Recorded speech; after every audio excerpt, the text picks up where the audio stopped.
নমস্কাৰ বন্ধুসকল, মই আপোনালোক সকলোকে আছামিজ বাস্তু চেনেললৈ স্বাগতম জনাইছোঁ। বন্ধুসকল, মোৰ নাম গোবিনাথ কৰ্ম, এজন বাস্তু এক্সপাৰ্ট নিউমেৰলজিষ্ট। বন্ধুসকল, আপোনালোকৰ সুবিধাৰ্থে মই চেনেলটোত বাস্তুৰ সম্পৰ্কে, সংখ্যাতত্বৰ সম্পৰ্কে, জ্যোতিষৰ সম্পৰ্কে, তাৰ লগতে তন্ত্ৰৰ বিভিন্ন পৰিকৰ ভিডিঅ'সমূহ আপলোড কৰি থাকোঁ। গতিকে যদিহে আপোনালোকৰ মোৰ চেনেলৰ ভিডিঅ'সমূহ চাই ভাল লাগে, অনুগ্ৰহ কৰি মোৰ চেনেলটো ছাবস্ক্ৰাইব কৰিব, ভিডিঅ'সমূহ লাইক কৰিব, কমেণ্ট কৰিব আৰু যিমান পাৰে শ্বেয়াৰ কৰিব। বন্ধুসকল, আজি মই আপোনালোকৰ লগত বাস্তুৰ এটা বিষয়ক লৈ আলোচনা কৰিবলৈ আগবাঢ়িছোঁ। ঘৰৰ পজিটিভ এনাৰ্জি সম্পৰ্কীয় মই এটা ভিডিঅ' আপোনালোকক দিছিলোঁ।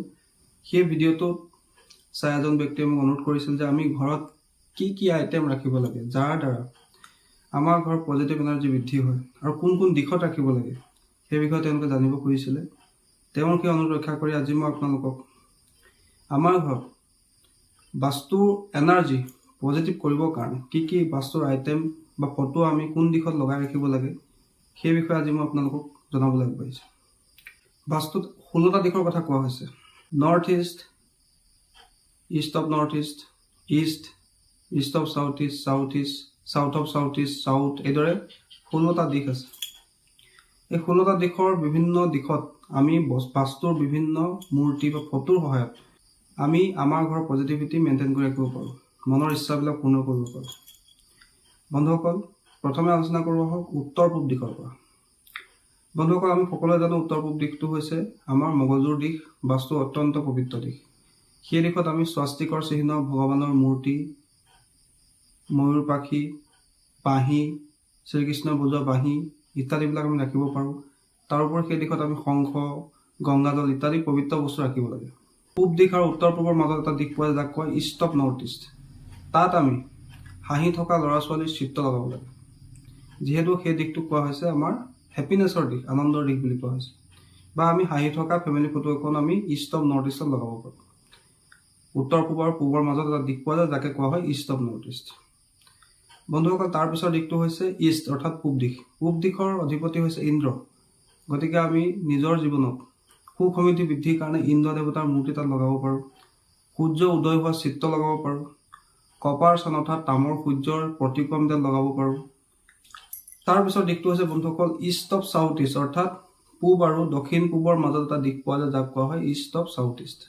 বন্ধুসকল, সেই দিশটোত আমি সাগৰ মন্থনৰ চিত্ৰ লগাব পাৰোঁ। সেই দিশত আমি শহাপহুৰ মূৰ্তি বা চিত্ৰ ৰাখিব পাৰোঁ। ডলফিনৰ মূৰ্তি বা চিত্ৰ লগাব পাৰোঁ। কামধেনু গাইৰ চিত্ৰ বা মূৰ্তিও আমি সেই দিশত ৰাখিব পাৰোঁ, দক্ষিণ পূব আৰু পূব দিশৰ মাজত, যাক কোৱা হয় ইষ্ট অফ চাউথ ইষ্ট। তাৰপিছৰ দিশটো হৈছে বন্ধুসকল চাউথ ইষ্ট অৰ্থাৎ অগ্নিকোণ। বন্ধুসকল, এই দিশটোক মা লক্ষ্মীৰ স্থান বুলিও কোৱা হয়। গতিকে এই স্থানত আমি মা লক্ষ্মীৰ চিত্ৰ লগাব পাৰোঁ, ৰঙা গোলাপৰ চিত্ৰ লগাব পাৰোঁ। তাত আমি ৰেড বাল্ব এটা লগাই ৰাখিব পাৰোঁ। যদিহে আমাৰ সেই দিশত কিটচেন নাই তেন্তে আমি তাত ৰেড বাল্ব এটা সদায় লগাই ৰাখিব লাগে। তাৰোপৰি সেই দিশত আমি সুন্দৰী নাৰীৰ চিত্ৰও লগাই ৰাখিব পাৰোঁ বা ডায়মণ্ডৰ চিত্ৰও লগাই ৰাখিব পাৰোঁ। বন্ধুসকল, তাৰপিছৰ দিশটো কোৱা হয় চাউথ অফ চাউথ ইষ্ট অৰ্থাৎ দক্ষিণ পূব আৰু দক্ষিণৰ মাজৰ দিশটোক কোৱা হয় চাউথ অফ চাউথ ইষ্ট। বন্ধুসকল, সেই দিশটোক কোৱা হৈছে হনুমান দেৱতাৰ দিশ। সেই স্থানতে আমি হনুমান দেৱতাৰ পাহাৰ দাঙি থকা এখন চিত্ৰ লগাব লাগে। তাৰোপৰি তাত আমি স্বস্তিকো অংকন কৰিব পাৰোঁ। তাৰপিছৰ দিশটো হৈছে বন্ধুসকল দক্ষিণ দিশ। দক্ষিণ দিশত আমি দৌৰি থকা 7টা ঘোঁৰাৰ চিত্ৰ লগাব পাৰোঁ আৰু সেই ঘোঁৰাকেইটাৰ ৰং ৰঙা হ'ব লাগে। 7টা ৰঙা ঘোঁৰাৰ চিত্ৰ আমি দক্ষিণ দিশত লগাব পাৰোঁ। দক্ষিণ দিশত আমি পঞ্চমুখী হনুমানৰ চিত্ৰ লগাব পাৰোঁ। দক্ষিণ দিশত আমি 2টা ৰঙা ঘোঁৰাৰ মূৰ্তি বা ফটো লগাব পাৰোঁ। দক্ষিণ দিশত আমি ৰঙা হাতীৰ মূৰ্তি বা ৰঙা হাতীৰ ফটো আমি লগাব পাৰোঁ। ৰেড এলিফেণ্টৰ ফটো বা মূৰ্তি আমি দক্ষিণ দিশত ৰাখিব পাৰোঁ। বন্ধুসকল, তাৰপিছৰ দিশটো হৈছে চাউথ অফ চাউথ ৱেষ্ট অৰ্থাৎ SSW। এই দিশটো জ'ন অফ ডিছপ'জ অৰ্থাৎ এই স্থানতে টয়লেট নিৰ্মাণ কৰিব লাগে, যাক SSW বুলি শ্বৰ্ট ফৰ্মত কোৱা হয়। এই স্থানত আমি যদি টয়লেট স্থাপন কৰিব নোৱাৰোঁ তেন্তে আমি হালধীয়া ৰঙৰ ফুলৰ টাব আমি ইয়াত ৰাখিব লাগে। বন্ধুসকল, তাৰপিছৰ দিশটো হৈছে চাউথ ৱেষ্ট অৰ্থাৎ দক্ষিণ পশ্চিম নৈಋত কোণ। এই দিশটোত পূৰ্বপুৰুষৰ দিশ বুলি কোৱা হৈছে। গতিকে এই স্থানত আমি পূৰ্বপুৰুষৰ চিত্ৰ লগাব পাৰোঁ। আমাৰ ফেমিলি ফটোও লগাব পাৰোঁ। সাউথ ওয়েষ্টত আমি নন্দী দেৱতাৰ মূৰ্তি ৰাখিব পাৰোঁ। সাউথ ওয়েষ্টত আমি ইগলৰ মূৰ্তিও ৰাখিব পাৰোঁ। বন্ধুসকল তাৰপিছৰ দিশটো হৈছে ৱেষ্ট অফ চাউথ ৱেষ্ট, অৰ্থাৎ দক্ষিণ পশ্চিমৰ মাজৰ অংশক কোৱা হয় ৱেষ্ট অফ চাউথ ৱেষ্ট। বন্ধুসকল এই স্থানত আমি কিতাপ পত্ৰ ৰাখিব লাগে, যিহেতু এই দিশটোক কোৱা হৈছে ষ্টাডি দিশ বুলি কোৱা হৈছে। তাৰোপৰি এই দিশটো ছেভিংছৰ দিশ বুলিও কৈছে, গতিকে এই স্থানত আমি আমাৰ কেছ বক্সো ৰাখিব পাৰোঁ। বন্ধুসকল তাৰপিছৰ দিশটো হৈছে পশ্চিম দিশ। পশ্চিম দিশটো হৈছে আমাৰ ইচ্ছাপূৰ্তিৰ দিশ, গতিকে এই স্থানত আমি নিজৰ উইচ লিষ্ট লিখিব লাগে, অৰ্থাৎ আমাৰ ইচ্ছাখিনি এখন কাগজত লিখি পশ্চিম দিশত লগাই ৰাখিব লাগে। বা এই দিশত আমি গাঁৱৰ চিত্ৰ লগাব পাৰোঁ। এই দিশত আমি যি ইচ্ছা কৰোঁ, ধৰক মোৰ গাড়ী এখন লোৱাৰ ইচ্ছা আছে, মোৰ ঘৰ বনোৱাৰ ইচ্ছা আছে, সেই ইচ্ছা অনুসৰি আপুনি ফটো এখন লগাই ৰাখিব পাৰে, যাতে সেই ইচ্ছা আপোনাৰ সোনকালে পূৰ্ণ হয়। তাৰোপৰি সেই দিশত আমি হৰিণাৰ চিত্ৰ, উটৰ মূৰ্তি, হৰিণাৰ মূৰ্তি বা চেছ বৰ্ড, অৰ্থাৎ দবা খেলৰ যি বৰ্ড আছে সেই বৰ্ড আমি লগাই ৰাখিব পাৰোঁ বা ৰাখিব পাৰোঁ, যাতে আমি সৰ্বক্ষেত্ৰত সকলো ক্ষেত্ৰত জয়লাভ কৰোঁ। তাৰোপৰি তাত আমি অশোক স্তম্ভও চিত্ৰ লগাই ৰাখিব পাৰোঁ।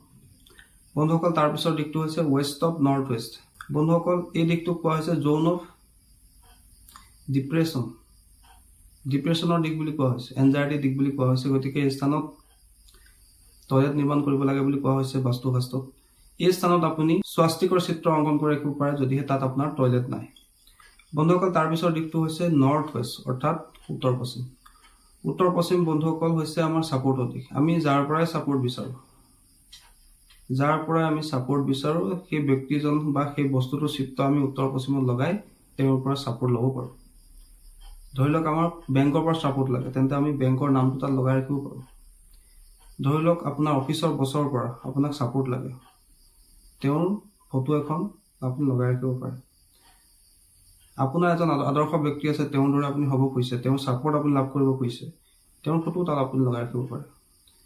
আপুনি চৰকাৰী চাকৰিৰ কাৰণে চেষ্টা কৰি আছে, গভৰ্ণমেণ্টৰ ছাপোৰ্টৰ আশা কৰিছে, তেন্তে আপুনি গভৰ্ণমেণ্টৰ যি চিম্বল বা পতাকা, সেই পতাকা লগাই ৰাখিব পাৰে। এইদৰে আমি উত্তৰ পশ্চিম দিশটোক ব্যৱহাৰ কৰিব পাৰোঁ।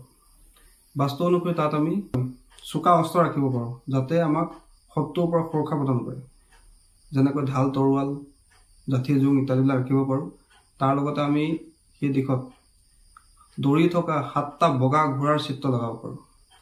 বন্ধুসকল এইটো প্ৰশ্ন বহুতে কৰে যে আমি দৌৰি থকা 7টা ঘোঁৰাৰ চিত্ৰ ক'ত লগাব লাগে।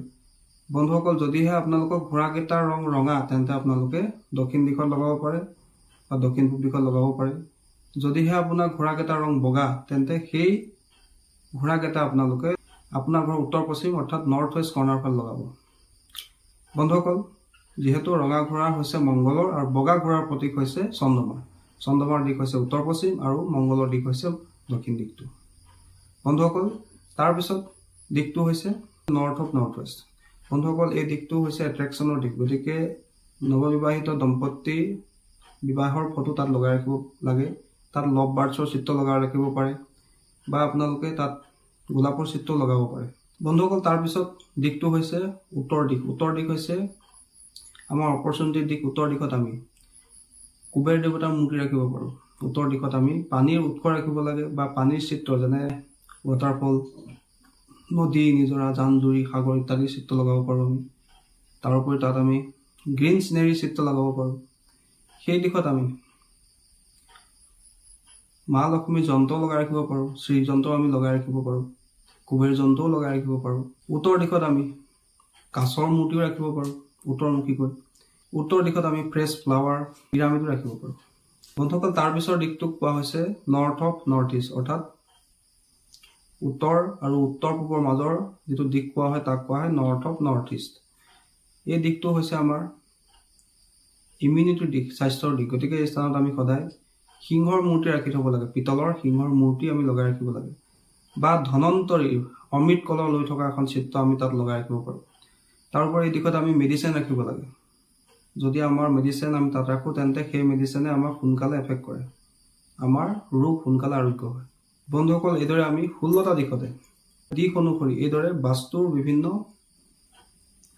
পজিটিভ এনাৰ্জি উৎপন্ন কৰা মূৰ্তি বা ফটো লগাই ৰাখিব পাৰোঁ। বন্ধুসকল তাৰোপৰি আমি নিজৰ মুখ্য দুৱাৰৰ সন্মুখত ৱাইন চিমনি লগাই ৰাখিব পাৰোঁ, ভাল ধ্বনি উৎপন্ন হ'বৰ কাৰণে। তাৰোপৰি আমি আমাৰ ঘৰৰ ভিতৰত লাকি বেম্বো, মানি প্লেণ্ট ইত্যাদিবিলাক ইনডোৰ প্লেণ্টটো লগাই ৰাখিব লাগে। তাৰ লগতে আমি লাকি টাৰ্টেল, লাকি ফ্ৰগ বা লাফিং বুদ্ধৰ মূৰ্তিও বা গাই গৰুৰ মূৰ্তিও আমি নিজৰ ঘৰৰ ভিতৰত ৰাখিব লাগে। বিশেষকৈ এইকেইটা বস্তু ড্ৰয়িং ৰুমত ৰাখিলে বেছি ভাল, যাতে আমাৰ ঘৰৰ পজিটিভ এনাৰ্জি মেইনটেইন হৈ থাকে। বন্ধুসকল, এইদৰে আমি 16টা দিশ অনুসৰি আমাৰ ঘৰৰ পজিটিভ এনাৰ্জি বৃদ্ধিৰ কাৰণে বিভিন্ন ধৰণৰ বাস্তুৰ আইটেম, মূৰ্তি, ফটো লগাই ৰাখিব লাগে।